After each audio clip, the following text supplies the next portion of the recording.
Good afternoon. Thank you for tuning in with us today. We are going to discuss really the importance and the vital necessity of having a marketing strategy. I am Morgan Doyle with Marketing Eye as well as Robotic Marketer. Today I have my Robotic Marketer colleague, Michael Banks, with me, and we are just going to dive right into the subject. Yeah, so I want to start off really basic because I think we kind of get into outer space sometimes when we're talking about these topics. What is a marketing strategy, very simply? Well, really, there's a lot of verbiage change from marketing plan to marketing strategy. Really what a marketing strategy is it's a comprehensive look and a detailed plan identifying really the analysis and the statistics of what's in the market, from your competitor analysis to industry analysis. What topics and subjects are your audience clicking on, identifying key messaging that's directed towards your target audience, identifying your target audience. So it really has different components of industry analysis, competitor analysis, identifying key messages for your target audience, and then projecting suggested plans moving forward and the cadences to deliver those by, along with suggested media outlets to events to support and build your brand awareness. There's so many different components that we'll get into in further videos and further sessions, but right now it's really just a comprehensive, detailed analysis of what you should be doing in your marketing activities. Yeah, absolutely. And I think you said something that really hit the nail on the head. A marketing strategy and a marketing plan, they're not the same thing. A marketing plan really is even a microcosm within marketing strategies, because I think that when we're talking about a marketing plan, it's more of the activations that are within your strategy. So what events am I doing? What's my collateral look like? And the marketing strategy is really way more overarching in terms of like multi-department focus. You have sales and marketing teams working together, even PR teams working with marketing teams. So I think why it's important for your business and for your company to look at a marketing strategy as compared to what you've done in the past, even if you have had a plan, is because they're not the same thing. They're in two very different categories. Well, and I think that's a good point. I'm glad you mentioned that. And I maybe provided too many details up front. But really, a marketing strategy is, depending on the size and the variables of the company, it could be a 40 to 80 page analysis truly of these are all the suggested marketing initiatives and activities that you should be doing. And then you create a marketing plan from that strategy and saying, okay, this is how we're going to do it using these platforms. And really, that's where a calendar is created as well. So then you have identifiable key markers along the way to really build your marketing department and your growth. Yeah, and we've seen kind of an influx of these strategies in the last 10 years or so, and I just want to read off some statistics really quick so that we know how colossal these changes are within the field of marketing.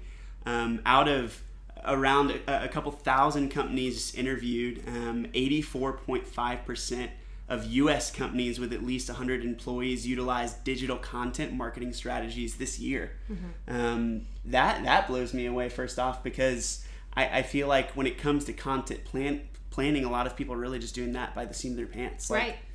Well, and I think you just mentioned a good point, because that's specifically content marketing strategies, and that's a component of your overarching marketing strategy. So you might have, this comprehensive marketing strategy that goes through digital, traditional, and then identifying the content projects within those, key differentiators. So if people are implementing and advancing and adding to their current marketing strategies with specifically content, well, then there's obviously a deep need and a pain point of people reaching their target audience with specified content that's engaging and catching their readers' attention.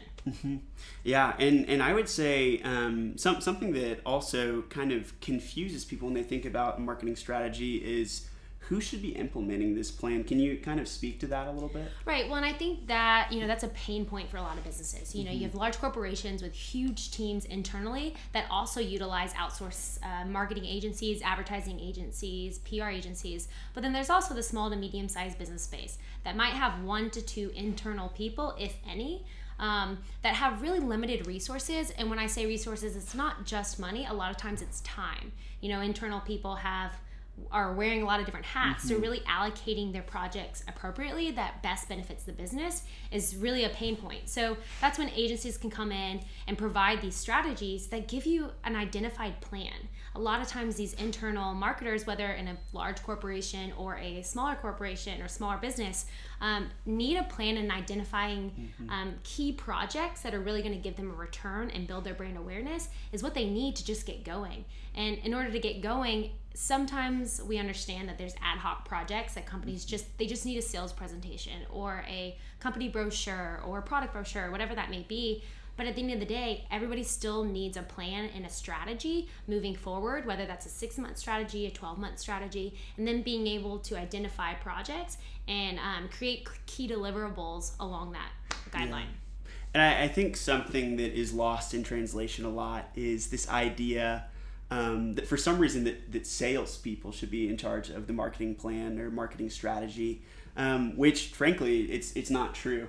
CoSchedule released these studies that they had focused on in 2018, and it said that 32% of sales reps interviewed out of 200 actually spent their time looking for marketing content, when really they should be focusing on things like CRM, they should be on Salesforce, they shouldn't be the ones that are scheduling things on Hootsuite or Buffer.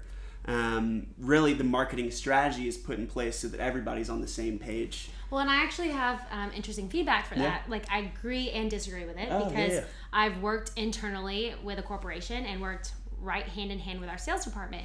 And with that experience, along with being in a marketing consulting firm and working with key sales leaders to identify sales objectives, that's where that marketing and sales alignment comes in that so many people talk about. That's true. And we've talked about in these videos as well, is a lot of times when you're developing that marketing strategy, while the sales reps may not need to do the specific marketing tactics, they need to have that support so that they can just pull from folders or pull from files or have this email script already identified to know when case in point is needed.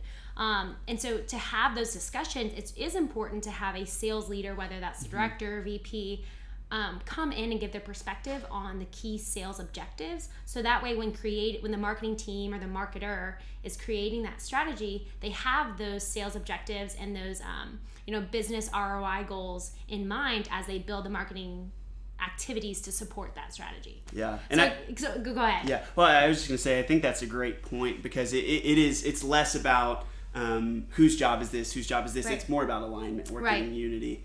Well, and to your point too, at the end of the day, sales sell. That's what they do. So if they shouldn't be spending their time trying to create content or changing, logos or changing specific scripts and titles to be more creative, they should just be able to have the script or have the collateral piece to just go and deliver it. Whereas the marketing people should be the ones creating the strategy, trying to be punny in their titles or creative in their target content to really give that to the sales team, and so that they're going for the same goals, but they're achieving them in different ways. Yeah, absolutely. And while we're talking about sales, how do you think that a marketing strategy really affects a company's bottom line? The ROI that they want to see, the sales increase that they want to see. Well, I've always told when I worked with sales team in the past is marketing is still selling. We're just selling through words and content specifically and design. So while the salesmen or saleswomen are specifically going and pitching with the words or closing the deal, we're still trying to provide sales support. We're still trying to convince people to either read or continue to engage with us on our content or call to action pieces in email campaigns, for example. Call us to set up an appointment. Download this white paper to learn more or visit our website. We're still trying to create another step in that lead nurture relationship to continue to close that sale. So while yes, they're separate roles, it's important to understand that we're still trying to sell, but sell in a different way. So if we can come together again to that alignment and truly finite that process, we can help one another and at the end of the day grow the business, because marketers want to grow the business. We want to build brand awareness and we want more people visiting our site and creating traffic on our digital platforms. It's really only mutually beneficial.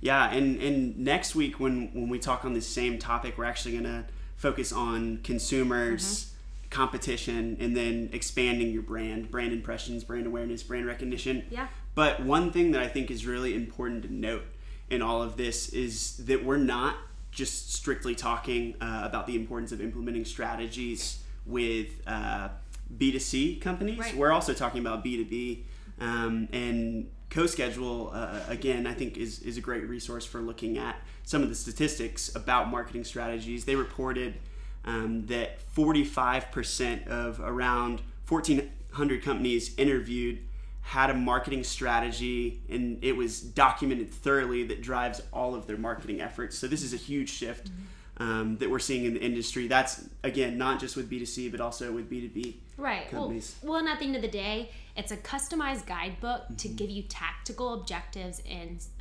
plans and projects to build your business through marketing, through marketing support for sales.